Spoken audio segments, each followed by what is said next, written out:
దేవుని వాక్యం ఆయన్ని ఆరాధన చేసుకున్నాము. ద్వితీయోపదేశం 6వ అధ్యాయము కొద్ది నిమిషాలు మనం ధ్యానం చేద్దాము.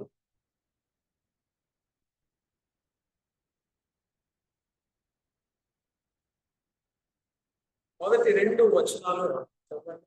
ద్వితీయోపదేశ కాండము 6వ అధ్యాయము.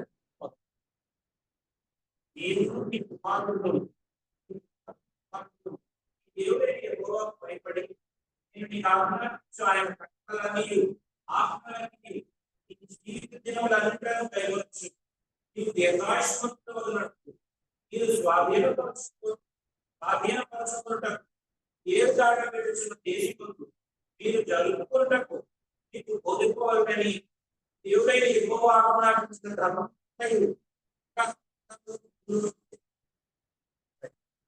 అర్థం చేసుకోవాలి. ఈ భాగం బైబిల్లో మనం చదువుతున్నప్పుడు చాలా సంవత్సరాల ముందు ఇజ్రాయెల్ దేశం జనాలు ఐగుప్తులో వాళ్ళు బానిసలుగా ఉన్న సమయంలో దేవుడు అద్భుత రీతిగా వాళ్ళని విడిపించారు. వాళ్ళే అడగలేదు అని దేవుడు వాళ్ళని విడిపించారు. విడిపించి తీసుకువచ్చి 2 సంవత్సరాల్లో బహుశా చేరాల్సిన స్థలము దేవుడు వాళ్ళకు వాగ్దాన స్థలము కానాన్ దేశము. 2 సంవత్సరాలు రావాల్సిన వాళ్ళు అంతకంటే తక్కువ సమయంలో చేరుకోవాల్సిన చోటికి వాళ్ళు చేరుకోలేకపోయారు. ఎందుకంటే ఆ దారంతా కూడా వాళ్ళు సనుక్కుంటూ ఉన్నారు, కొనుక్కుంటూ ఉన్నారు. చివరికి దేవుడు ఆ దేశం గేట్ దగ్గర నిల్చోబెట్టి ఇది మీకు ఇచ్చే స్థలము, చక్కటి స్థలము అని చెప్పి కొంతమంది లోపలికి వెళ్ళి పరిశోధించాలి. అన్నీ కూడా చూశారు. వాళ్ళు చూసి బాగుంది అన్న, కానీ వాళ్ళ లోపల ఇంకా ప్రవేశించడానికి ఇష్టపడలేదు చాలా మంది. ఎందుకంటే అక్కడ ఉన్న జనాలు భయంకరంగా ఉంటారు అని చెప్పి అక్కడ ఉన్న వాళ్ళు లోపల వెళ్ళకుండా ఉండిపోయారు. కానీ దేవుడు దానికి తగిన రీతిగా వాళ్ళని శిక్షించారు. దేవుడు ఒక స్థలానికి తీసుకువెళ్తున్నప్పుడు ఖచ్చితంగా దానిలో సందేహం లేదు, ఆయన ఆ స్థలం మీకు ఇస్తారు. ఆ స్థలంలో ఎలాంటి పరిస్థితులు ఉన్నా ఇక్కడ మీరు జీవించేటట్టు ఆయన ఏర్పాటు చేస్తారు. వాళ్ళు దేన్ని భయపడ్డారు? అక్కడ ఉన్న జనాల్ని భయపడ్డారు. స్థలం బాగానే ఉంది కానీ అక్కడ ఉన్న జనాల్ని భయపడ్డారు. కానీ దేవుడు చేయగలుగుతారు, కానీ వీళ్ళు నమ్మలేదు. నమ్మకపోవడం వల్ల బయటే ఉండిపోవాల్సి వచ్చింది. వాళ్ళు ఏమన్నారు తెలుసా? ఈ దేశం చాలా భయంకరంగా, అంటే కొంతమంది బ్యాడ్ న్యూస్ స్ప్రెడ్ చేసే వాళ్ళు చాలా భయంకరంగా చేసేస్తారు. మనకు కూడా మన స్నేహితుల మధ్యలో ఉంటారు చాలా మంది. ఇప్పుడు చాలా భయంకరమైన కబుర్లు చెప్తారు. మంచి ఉన్న విషయంలో కూడా ఏదో వాయు బాబా చేయలేము, ఉండలేము అని చెప్పి అలా ఉండకూడదండి. అలాంటి వారుగా మనం ఉండకూడదు. అలాంటి వారు చెప్పే వాళ్ళ మాటలు బట్టి వెళ్ళిపోకూడదు.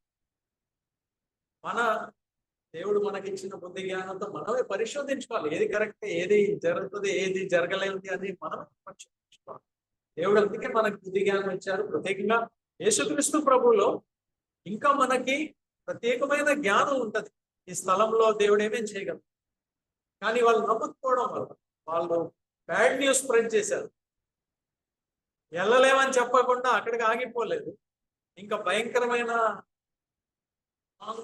ఫాల్స్ న్యూస్ స్ప్రెడ్ చేశారు. ఈ కాలంలో మనం టీవీ మీడియాలు చూస్తూ ఉంటే దాదాపు 90% మనం అనుకోవచ్చు అన్ని అబద్ధాలు స్ప్రెడ్ చేస్తూ ఉంటారు.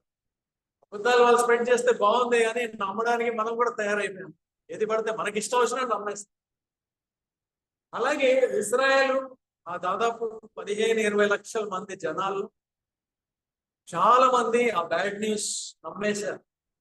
ఒక పక్కన దేవుడు ఆయన ప్రవక్త ఆయన మోసే చెప్తూ ఉన్నారు, ఇది మంచి స్థలం, దేవుడు మీకు ఇస్తున్నారు, ఇది మన పితరులకి చేసిన వాగ్దాన స్థలం అన్నా కూడా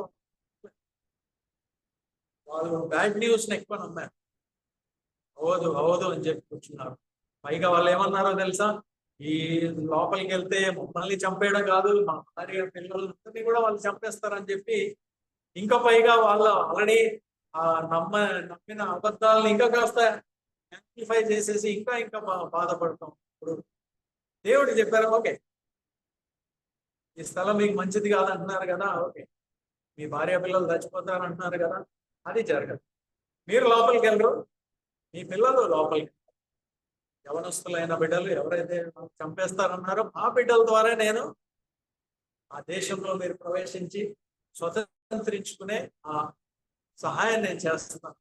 సో ఆ దేశం ముందు పితరులు మెల్లిగా ఒక్కొక్కరు ఆ అరణ్య ప్రదేశంలో ఒకరి తర్వాత ఒకరు చనిపోయారు. ఈ చనిపోవడానికి 40 సంవత్సరాలు పట్టింది. ఊహించుకోండి, 1 సంవత్సరంలో చేరుకోవాల్సిన స్థలము దాదాపు 38 సంవత్సరాలు వేస్ట్ అయిపోయింది. వాళ్ళ జీవితంలో 38 సంవత్సరాలు ఎంజాయ్ చేయకుండా లోపల వేస్ట్ అయిపోయింది. చూడండి, సమ్టైమ్ దేవుని వాగ్దానాలు నమ్మకుండా మనం ఉండిపోయి ఆయన వాక్యాలు పాటించకుండా అపనమ్మకం ద్వారా ఎన్నో పోగొట్టేస్తుంది. మనం ఇక్కడ చూస్తే ఈ పిల్లలు, ఈ యవన బిడ్డలు లోపల ప్రవేశిస్తే దేవుడు ఇచ్చిన వాగ్దానం ఏం చెప్తున్నారు? మీరు, మీ పిల్లలు, వాళ్ళ పిల్లలు దేవుడు అంత భయభక్తులు కలిగి ఈ దేశంలో, ఈ స్థలంలో ఉండడానికి దేవుడు మీకు కొన్ని ఆజ్ఞలు ఇస్తున్నారు. గివింగ్ యూ సమ్ కమాండ్స్, ఒక నియమం ఇస్తున్నారు. ఎలా ఈ దేశంలో పద్ధతిగా ఉండాలి. నియమాలు ఎందుకు ఇస్తున్నారంటే మీకు మీ ఆయుస్సు పొడిగించబడుతుంది. అలాగే మీరు ఆ స్థలంలో, మీరు ఉండే స్థలము మీకు క్షేమకరంగా ఉండేది. అలా చెప్తూ 3వ వచనం చూడండి.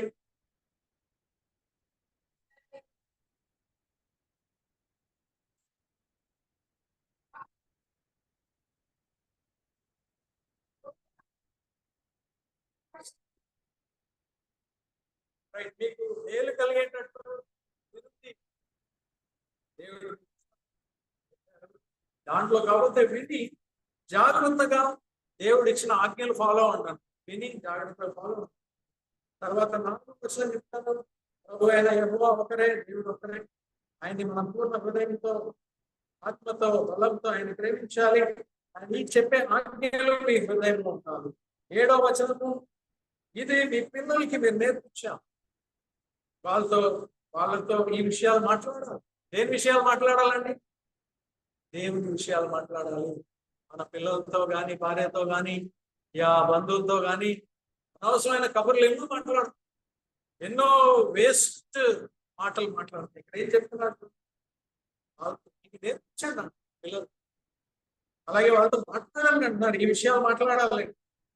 ఇంట్లో కూర్చున్నప్పుడు, మీరు నడుచుకుంటున్నప్పుడు, అలాగే పడుకునే ముందు కూడా పడుకొని మాట్లాడవచ్చు కాసేపు. అండ్ అలాగే మీరు లేచిన తర్వాత కూడా మాట్లాడాలి. అండ్ వాళ్ళకి చక్కగా నేర్పించాలన్నారు. అండ్ 8, 9 వచనాలు చూస్తే రాసుకోమండి.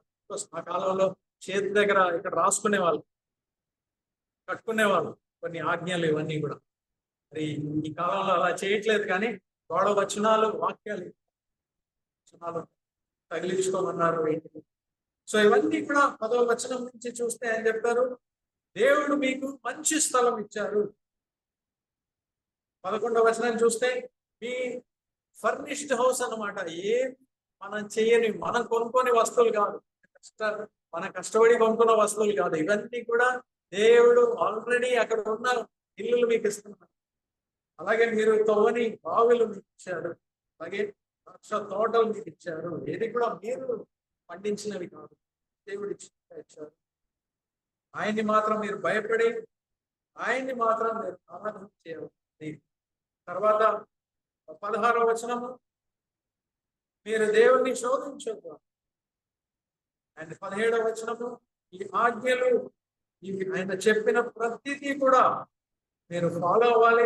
18 ఏదైతే సరైందో, ఏదైతే దేవుని దృష్టిలో ఉత్తమమైందో చేయండి. ఎందుకంటే మీ మేలు జరగడానికి అండ్ ఈ స్థలం మీరు సొంతం చేసుకోవడానికి. అలాగే 20వ వచనం చూడండి. ఒకవేళ ఇవన్నీ మన పిల్లలకి చెప్పమని చెప్తాం.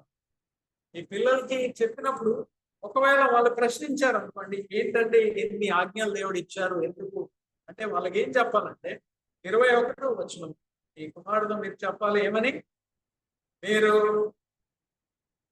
ఫేరో కింద ఐగుప్తు దేశంలో బానిసలుగా ఉంటారు. దేవుడు ఆయన ఒక హస్తంతో విడిచిపిచ్చి బయటికి తీసుకొచ్చారు, అద్భుత కార్యములు చేశారు. ఐగుప్తు అంతా చూసేలాగా అరేంజ్ చేశారు, బయటికి రప్పించారు. 23 అక్కడి నుంచి ఆయన రప్పించి ఆయన మన పితరులకి వాగ్దానం చేసిన స్థలం మనకి ఇవ్వడానికి మనకి తీసుకొచ్చారు. అందుకు ఈ ఆజ్ఞలు ఎన్ని నియమాలు ఉన్నాయి, ఎన్ని రూల్స్ ఉన్నాయి, అని రెగ్యులేషన్స్ ఉన్నాయి, ఇది ఫాలో అని కావాలి. ఆయన 25వ వచనం, ఇవన్నీ మనం ఫాలో అవుతే అది మీకు చదవండి ఒకసారి 25వ వచనము.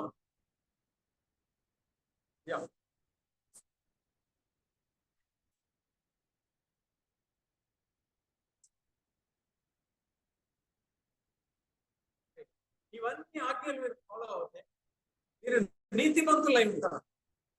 దేవుడు మీకు ఇచ్చిన ఈ స్థలము ఇది ఒరిజినల్ గా వేరే వాళ్ళ స్థలం, కానీ వాళ్ళు చేసే పాప పనుల వల్ల దేవుడు వాళ్ళని తీసివేసి మిమ్మల్ని పెడతారు. మిమ్మల్ని పెట్టినవారు మీరు అలా చూసుకోవాలి, పరిశుద్ధంగా చూసుకోవాలి. అందుకే దేవుడి నియమాలన్నీ ఇచ్చారు మనకి. దేవుడు ఇచ్చిన స్థలము ఆల్వేస్, అని దేవుడి స్థలం అన్నా సరే, కాలేజ్ అన్నా సరే, ఇల్లు అన్నా సరే, దాన్ని పరిశుద్ధమైన రీతిగా దేవుని నియమాల ప్రకారం మనము ఫాలో అవ్వాలి. అది ఆ స్థలాన్ని పరిశుద్ధంగా చేస్తుంది. అలాగే అక్కడ నీతి విస్తరిస్తుంది, మనకు బాగా జరుగుతుంది, మన ఇతరులకి ఆశీర్వాదకరంగా కూడా ఉంటాం. ఇక్కడ ఒక మాట రాయబడి ఉన్నది, ఈ ఆజ్ఞలన్నీ కూడా మీరు పాటిస్తే అది మీకు నీతి అయింది. కానీ మనకు తెలుసు ధర్మశాస్త్రము దేవుడు ఇచ్చిన ఆజ్ఞలన్నీ కూడా పాటించడము చాలా కష్టం, చాలా. కానీ యేసుక్రీస్తు ప్రభువులో దేవుడు మనకి వేరే ఒక నీతి ఇస్తున్నారు. దేవునికి స్తోత్రం, వేరే ఒక నీతి ఇస్తున్నారు. అదే రోమపత్రిక 3వ అధ్యాయం తెలిసిన వచనాలు ఒకసారి అది తీయండి. 3వ అధ్యాయంలో 21, 22.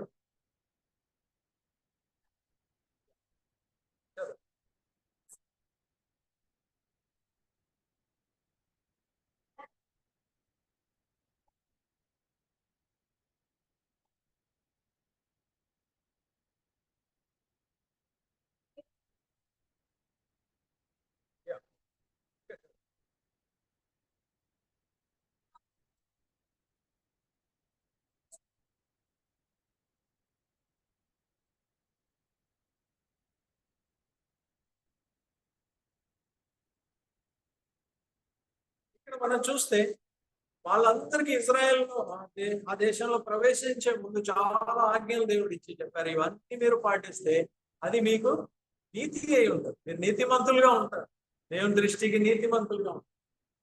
కానీ యాక్చువల్లీ మనం చూస్తే తర్వాత మనం వివరంగా చూస్తే ఆ నీతి వల్ల, ఆ ఆజ్ఞల వల్ల మనకి నీతి రావడం అసాధ్యం. నీతి వస్తుంది, అది చేయగలుగుతుంది, కానీ చేయలేకపోయే పరిస్థితిలో రాదు. కానీ ఇప్పుడు యేసుక్రీస్తు మనకి దేవుడు ఉచితంగా ఒక నీతి అందరికి తెలుసు అనుకుంటున్నాను, ఆయన మళ్ళీ వివరిస్తున్నాను. దేవుని నీతి ఒకటి, మన ఆజ్ఞలన్నీ కూడా పాటిస్తూ మంచి వ్యక్తులుగా తెలియబడుతూ ఇంకా ఇంకా ఆ ఆజ్ఞలు ఇంకా ఇంకా ఇంకా ఫాలో అయిపోతుంది, నీతిమంతులని తెలియబడము, అదొక నీతి. రెండో నీతి, దేవుడి దగ్గర నుంచి ఉచితంగా వచ్చే నీతి. దట్ మీన్స్ క్రెడిటెడ్, అంటే దేవుడు డైరెక్ట్ మన అకౌంట్ లో నీతి అనేది ఇచ్చేయడం. మనం చేసిన క్రియల వల్ల కాదు, మనం కష్టపడి ఫాలో అయ్యే క్రియల వల్ల కాదు, కానీ సింపుల్ గా మనకి క్రెడిట్ చేయడం. ఉదాహరణకి మన జీతం, జాబ్స్ లో ఉన్న వారికి తెలుసు, నెల అంతా పనిచేస్తే లాస్ట్ డే వాళ్ళు నెక్స్ట్ మంత్ మొదటి రోజు జీతం క్రెడిట్ చేస్తారు. ఎందుకు ఇచ్చారండి? ఉచితంగా ఇచ్చారా? లేదు, మీరు కష్టపడ్డారు, 30 రోజులు కష్టపడితే క్రెడిట్ చేశారు.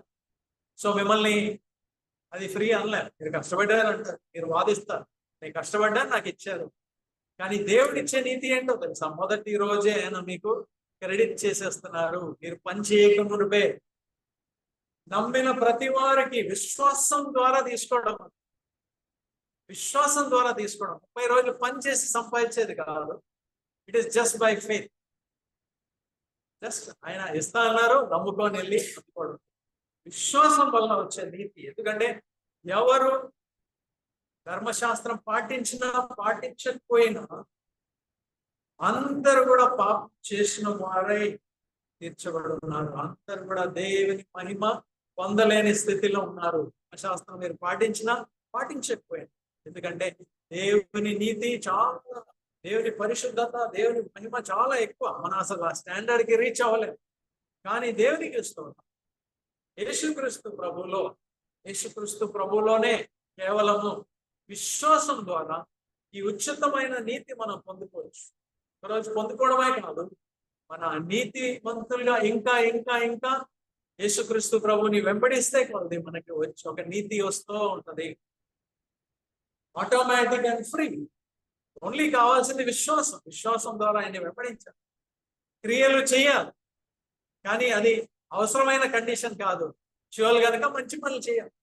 దేవుడు మనల్ని నీతిమంతులుగా పిలిచారు గనక మనం నీతి కార్యములు చేయాలి. ఈ భేద ఎప్పుడు అర్థం చేసుకోవాలి. ఎన్నోసారి చెప్పిన మాట ఇది. మన నీతిమంతులుగా అవ్వాలంటే నీతి కార్యములు చేయడం వల్ల కాదు. నీతి కార్యం చేయడం వల్ల నీతిమంతులు అవరు. కానీ దేవుడు మనల్ని నీతిమంతులుగా చేసి ఉన్నారు కనుక మనము నీతి కార్యములు చేయాలి. ఇది భేదం. This is the difference. So మనం అర్థం చేసుకోవాలి. అండ్ ఇప్పుడు పాత నిబంధనలో వాళ్ళు కష్టపడి సంపాదించే నీతి ఈ రోజు యేసుక్రీస్తు ప్రభు ద్వారా మనకు ఉచితంగా వస్తూ ఉన్నది. కేవలం విశ్వాసం. నీతి వచ్చిన తర్వాత ఫ్రీగా మనకు క్రెడిట్ చేశారు, మనకు అకౌంట్ లో వేస్తారు. ఇప్పుడు ఏం చేయాలి? దానికి తగిన రీతిగా పని చేయాలి. అంతే కదా. మొదటి రోజు జీతం వేసేసారు. చాలా మంది జీతం వేసేసారు కనుక ఇంకా పని చేయట్లేదు, ఆడుకుంటూ ఉంటారు. ఒకరోజు ఏమీ ఉద్యోగం నుంచి తీసేస్తారు, అది వేరే విషయం.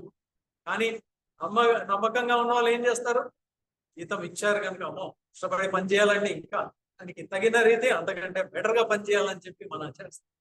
సో దేవుడు ఇచ్చిన నీతికి తగిన రీతిగా మనము కష్టపడి ప్రయత్నం చేయాలి, మంచి కార్యములు చేయాలి. దాంట్లో ఇప్పుడు మళ్ళీ పాత నిబంధనలో ఇందాక చదివిన మాటలు గుర్తు పెట్టుకోవాలి.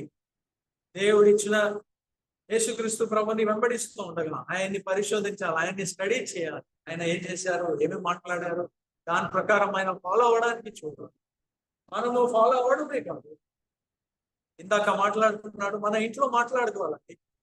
ఇంటికి వెళ్ళిన తర్వాత ఫోన్ చేస్తున్నప్పుడు ఈరోజు ఏం చెప్పారు అని ఒకసారి జ్ఞాపకం చేసుకోవాలి. ఏం చెప్పారు? కొన్ని వచనాలు జ్ఞాపకం వస్తాయి, చెప్పిన మాటలు కొన్ని జ్ఞాపకం వస్తాయి, భార్య కొన్ని జ్ఞాపకం వస్తుంది, పిల్లలకి కొన్ని జ్ఞాపకం వస్తుంది. ఇది షేర్ చేసుకొని మీకు కొన్ని ఐడియాలు వస్తాయి కొత్తగా.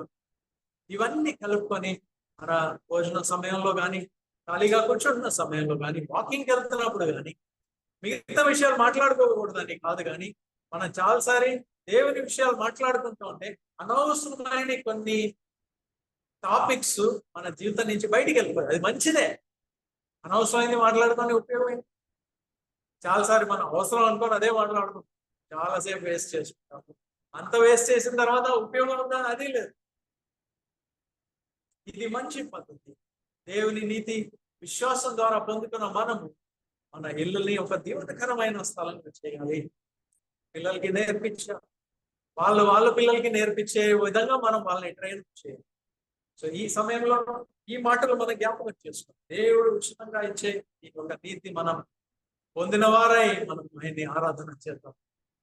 దేవుడి మాటలు దీవించుకుంటాం.